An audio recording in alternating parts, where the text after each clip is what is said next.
Medical college കോഴിക്കോടിലെ community medicine വിഭാഗത്തിലെ ആർപിഎസിൽ നിന്നുള്ള ഡോക്ടേഴ്സാണ് ഞങ്ങൾ. കഴിഞ്ഞ ദിവസം നമ്മുടെ ഹോസ്പിറ്റലിൽ ടെറ്റനസ് എന്ന രോഗം റിപ്പോർട്ട് ചെയ്തതിൻ്റെ പശ്ചാത്തലത്തിലാണ് ഇത്തരമൊരു വീഡിയോ ഞങ്ങൾ നിങ്ങളിലേക്ക് എത്തിക്കുന്നത്. കുട്ടികളിൽ 70 മുതൽ 100% വരെ മരണസാധ്യതയുള്ള രോഗമാണ് ടെറ്റനസ്. അത്യന്തം അപകടകരവും പലപ്പോഴും മാരകവുമായ അസുഖമാണ് ടെറ്റനസ്. ക്ലോസ്ട്രിഡിയം ടെറ്റനി എന്ന ബാക്ടീരിയയാണ് ഈ അസുഖം ഉണ്ടാക്കുന്നത്. മണ്ണ്, പൊടി, പശുവളം, തുരുമ്പെടുത്ത ഉപകരണങ്ങൾ എന്നിവയിലാണ് കൂടുതലായും ഈ ബാക്ടീരിയ. മുറിവുകളിലൂടെയോ ചതവുകളിലൂടെയോ റോഡപകടങ്ങൾ, പൊള്ളൽ, തുരുമ്പ് പിടിച്ച ആണി, കല്ല്, മുള്ള്, ശുചിത്വം കുറവുള്ള സാഹചര്യത്തിലുള്ള പ്രസവങ്ങൾ എന്നിവയിലൂടെയാണ് ഇത് പകരുന്നത്. ഇത് ഒരാളിൽ നിന്ന് മറ്റൊരാളിലേക്ക് പകരുന്നതല്ല.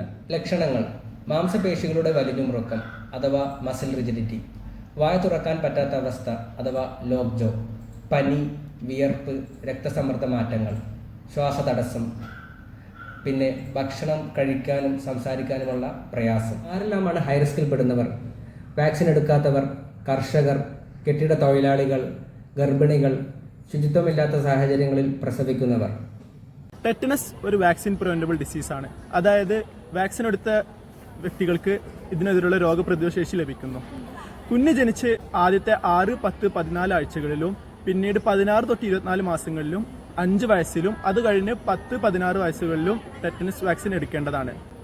വാക്സിൻ എടുത്തൊരു വ്യക്തിക്ക് പുതുതായി ഒരു മുറിവ് പറ്റുകയാണെങ്കിൽ അവസാനത്തെ ടെറ്റനസ് വാക്സിൻ 10 വർഷത്തിനുള്ളിൽ എടുത്തിട്ടുണ്ടെങ്കിൽ പുതുതായി വീണ്ടും ഒരു വാക്സിൻ എടുക്കേണ്ട ആവശ്യകതയില്ല. പരിക്കേൽക്കുന്ന സാഹചര്യങ്ങളിൽ മുറിവ് സോപ്പും വെള്ളവും ഉപയോഗിച്ച് നന്നായി കഴുകുക.